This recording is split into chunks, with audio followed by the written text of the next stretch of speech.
तो कहानी की शुरुआत में हम देखते हैं कि चांग नाम का लोकल क्रिमिनल और उसके दो साथी लेक और फैट एक कपल का पीछा कर रहे होते हैं, जिनसे बचते हुए वो कपल जंगल की ओर भाग जाता है। पर जल्द ही वो गैंगस्टर्स उन्हें पकड़ लेते हैं और बड़ी ही बेरहमी से उन्हें मार डालते हैं। यहाँ से सीन शिफ्ट होता है और हमें योड और बुआ नाम का एक कपल दिखाया जाता है। ये दोनों एक दूसरे से बहुत प्यार करते हैं और समय आने पर एक दूसरे से शादी करने वाले होते हैं। हालांकि योड के पेरेंट्स उनके इस रिश्ते से खुश नहीं थे, क्योंकि बुआ एक गूंगी लड़की थी। साथ ही उसके पिता ने दूसरी औरत के लिए बुआ और उसकी माँ को छोड़ दिया था, जिससे बुआ की फाइनेंशियल कंडीशन भी खराब होती है।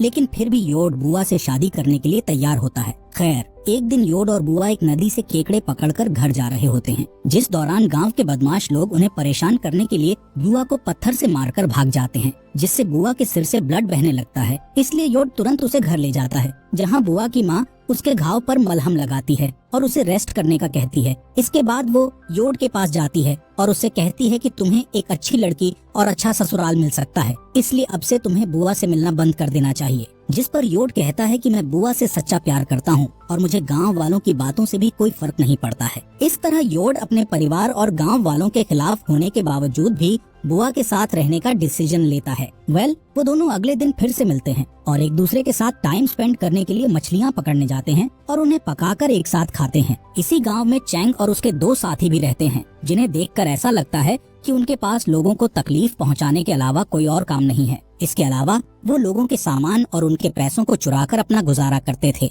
चैंग की एक पत्नी भी है, जो अक्सर चैंग को उसके बिहेवियर के लिए डांटती रहती है, लेकिन चैंग उस पर ध्यान नहीं देता था। एक दिन जब योड और बुआ मछलियाँ पकड़कर घर जा रहे होते हैं, तब चांग और उसके दोनों साथी उनके सामने आ जाते हैं और उनसे मछली से भरी बाल्टी छीनने लगते हैं। यहाँ चैंग बुआ को भी परेशान करता है, जिससे योड उसे बचाने की कोशिश करने लगता है, लेकिन वो सभी आसानी से उस पर हावी हो जाते हैं। तभी चांग की पत्नी वहाँ आ जाती है, जो चांग और उसके साथियों से योड और बुआ को बचा लेती है। शाम को जब योड अपने घर जाता है, तब उसके पिता हमेशा की तरह उसे बैंकॉक जाकर नौकरी करने का कहते हैं। असल में उनका मानना था कि पैसे कमाने के लिए योड का बैंकॉक जाना बहुत जरूरी है, लेकिन योड का कहना था कि वो शहर में रहने की बजाय गांव की शांति में रहना पसंद करता है। अगली सुबह हम एक बौने चोर को देखते हैं, जो एक दुकान से केले चुराकर भाग जाता है। इसी दौरान बुआ भी केले लेकर उस दुकान के पास से गुजर रही होती है, जिससे दुकानदार बुआ को चोर समझकर उसे बुरा भला कहने लगता है। बेचारी बुआ गूंगी होने के कारण अपनी बेगुनाही साबित नहीं कर पाती और रोने लगती है। इसी दिन योड की माँ बुआ की माँ से मिलने आती है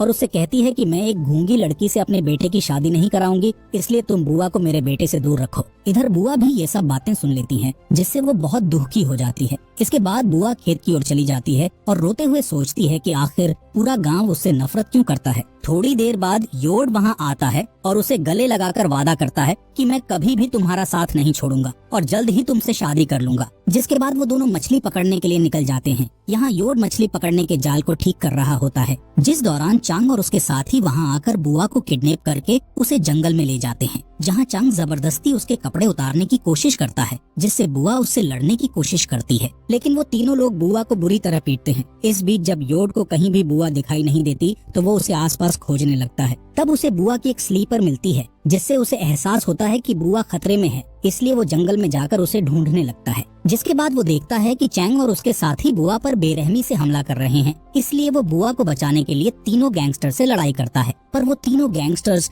आसानी से योड पर काबू पा लेते हैं और उसे मार मार कर घायल कर देते हैं। इसके बाद चैंग बुआ के साथ जबरदस्ती करता है और फिर वो गैंगस्टर्स उन दोनों को मारकर जंगल में कहीं दफना देते हैं। रात होने पर जब बुआ घर नहीं लौटती, तब उसकी माँ को उसकी बहुत फिक्र होती है, इसलिए वो अगली सुबह योड के परिवार से मिलने जाती है, जहाँ उसे पता चलता है कि रात से योड भी घर पर नहीं लौटा है। इस बात से परेशान योड और बुआ के पेरेंट्स अपने बच्चों की तलाश में निकल जाते हैं। जब वो खेत में पहुँचते हैं, तो उन्हें वहाँ योड और बुआ का सामान दिखाई देता है, जिससे उन्हें अपने बच्चों की और भी ज्यादा फिक्र होने लगती है। यहाँ उन्हें एक आदमी मिलता है, जो बताता है कि चांग और उसके साथी कुछ दिनों से योड और बुआ का पीछा कर रहे थे। ये जानकर वो तीनों सीधे चांग के घर जाते हैं, जहाँ चांग उन्हें धमकी देकर भगा देता है। इसके बाद वो तीनों दुखी होकर पुलिस स्टेशन में मिसिंग रिपोर्ट कराते हैं और पुलिस को बताते हैं कि उन्हें चांग और उसके लोगों पर शक है कि उन्होंने उनके बच्चों के साथ कुछ गलत किया है। जिस पर ऑफिसर कहता है कि अभी उनके पास चांग के खिलाफ कोई सबूत नहीं है, इसलिए वो कोई एक्शन नहीं ले सकते।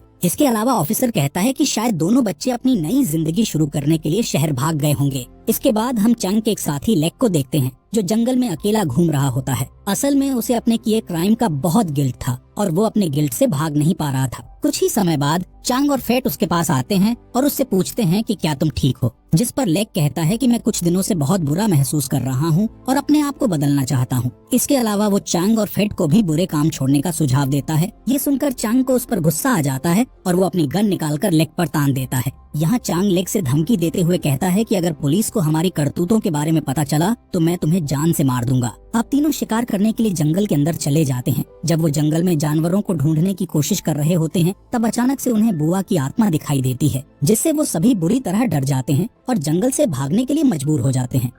रात में वो तीनों गैंगस्टर्स कुछ लड़कियों के साथ ड्रिंक करते हुए एंजॉय कर रहे होते हैं, जिस दौरान लेक वॉशरूम का कहकर बाहर आ जाता है। जब वो बाहर होता है तब उसे जमीन पर एक सफेद कपड़े पहने हुए लड़की दिखाई देती है, इसलिए लेक धीरे धीरे उसके पास आता है और उसे पलटकर देखने की कोशिश करता है। जब वो उस लड़की को पलटता है तब उसे पता चलता है कि वो लड़की कोई और नहीं बल्कि बुआ है। बुआ को देखकर लेक बहुत डर जाता है, इसलिए वो तुरंत अपने दोस्तों के पास भागता है। खैर, वो तीनों पार्टी खत्म करने के बाद अपने अपने घरों में लौट जाते हैं, लेकिन उन सभी को बुआ का बहुत डर था। खासकर लेक को ज्यादा डर लग रहा होता है। जब वो अपने बेड पर जाता है तब उसे बार बार बुआ दिखाई देती है, जो कि उस पर हमला कर रही होती है। इस बात से परेशान होकर लेक को पूरी रात नींद नहीं आती। अगली सुबह लेक फेट से मिलता है और उससे बात करते हुए उसे अपने कल रात वाले डरावने इंसिडेंट के बारे में बताता है, जिससे फेट हैरान हो जाता है और बताता है कि मुझे भी इस तरह के डरावने विजन्स आ रहे हैं। यहाँ लेक फेट को गांव छोड़कर शहर में नौकरी ढूंढने का कहता है ताकि वो इस मुसीबत से दूर जा सकें।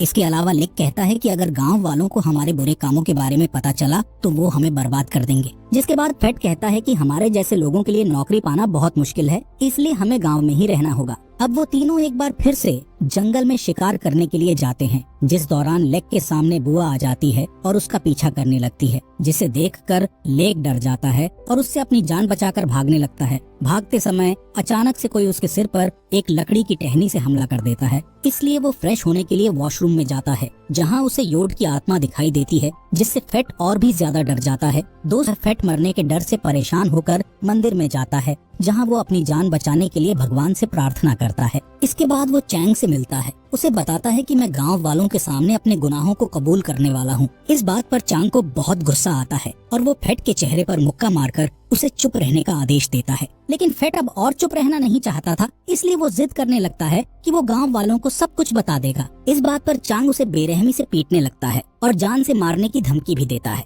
इसलिए फेट उससे डरकर शांत हो जाता है। इसी रात चांग को भी एक डरावना सपना आता है, जिसमें चांग को योड और बुआ की आत्मा ने बेड से बांध दिया होता है और वो दोनों आत्मा उसे परेशान कर रही होती है। साथ ही वो एक कुल्हाड़ी लेकर चांग के पास आ रहे होते हैं। अगले दिन हम फेट को देखते हैं, जो पास की ही एक नदी में मछली पकड़ रहा होता है, जिस दौरान उसे एक डरावनी आवाज सुनाई देती है, जिससे वो बहुत घबरा जाता है और चारों ओर देखने लगता है, पर उसे वहाँ कोई भी नजर नहीं आता है। तभी अचानक उसे पानी में किसी चीज के गिरने की आवाज सुनाई देती है, जिससे वो और भी ज्यादा घबरा जाता है। अब डरते हुए वो जंगल से भागने की कोशिश करता है, लेकिन तभी उसे पीछे से कोई पकड़ लेता है और जबरदस्ती पानी में डुबाने लगता है, जिससे फेट की भी मौत हो जाती है। यहाँ लेक और फेट की अचानक से मौत होने के कारण चांग के पिता को अपने बेटे की भी फिक्र होने लगती है, इसलिए वो चांग से कहता है कि तुम्हें अपने गुनाहों को कबूल कर लेना चाहिए और अगर तुमने ऐसा नहीं किया तो तुम्हारा हाल भी तुम्हारे साथियों की तरह हो जाएगा। मगर चांग अभी भी अपने गुनाहों को कबूल करने से साफ इनकार कर देता है, क्योंकि उसे डर था कि अगर उसने अपने गुनाहों के बारे में सब बता दिया तो गांव वाले उसे पुलिस के हवाले कर देंगे और फिर उसे सजा के तौर पर जेल भेज दिया जाएगा। इसके बाद जब रात में चांग अपनी वाइफ के साथ सो रहा होता है, तब उसे किचन से कुछ आवाज सुनाई देती है, जिसे सुनकर वो चौंक जाता है और अपनी वाइफ को जगाकर उससे पूछता है कि क्या तुमने अभी किचन से कोई आवाज सुनी थी। यहाँ वाइफ उसे कुछ जवाब देने के बजाय उसे बुरी तरह डांटती है, क्योंकि चांग ने उसे जगाकर उसकी नींद खराब कर दी थी। खैर, चांग की वाइफ दोबारा सो जाती है और चांग भी सोने की कोशिश करता है, पर तभी चांग को एक बार फिर से वही आवाजें सुनाई देती हैं, जिससे चांग बुरी तरह डरने लगता है। इसलिए वो तुरंत उठता है और लाइट ऑन करने के लिए जाता है, जहां उसे पता चलता है कि उसके घर की ट्यूब लाइट खराब हो गई है। अब क्योंकि चांग को अंधेरे से डर लग रहा था, इसीलिए वो मोमबत्ती जलाने का सोचता है, पर जब वो मोमबत्ती जलाता है तब मोमबत्ती अपने आप ही बुझ जाती है। जिसके बाद चांग दोबारा उस मोमबत्ती को जलाता है और जैसे ही वो पीछे मुड़ता है तो उसके सामने बुआ की आत्मा आ जाती है, जिससे चांग बुरी तरह डर जाता है, पर किसी तरह वो एक चाकू उठाता है और बुआ के ऊपर बार बार अटैक करने लगता है,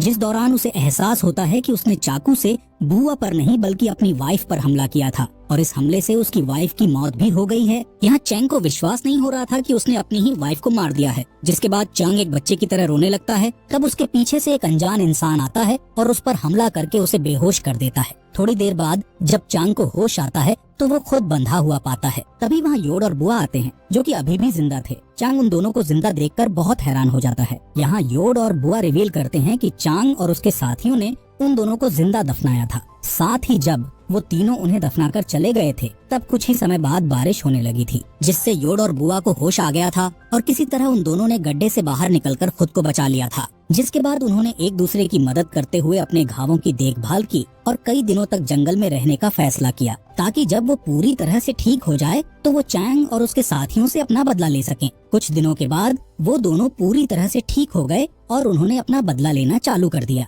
असल में दोनों को समझ आ चुका था कि अगर उन्हें बुराई को खत्म करना है तो उन्हें बुराई का सहारा लेना होगा। खैर, तब से ही दोनों ने बदला लेने के लिए अपने दुश्मनों को परेशान करना शुरू कर दिया था और फिर उन्हें एक एक करके मार डाला था। योड और बुआ की पूरी बात सुनने के बाद चांग उनसे अपनी जिंदगी की भीख मांगने लगता है, पर वो दोनों उसकी कोई भी बात नहीं सुनते और उसे जान से मारकर अपना बदला ले लेते हैं। इसी के साथ ये मूवी यहीं पर खत्म हो जाती है।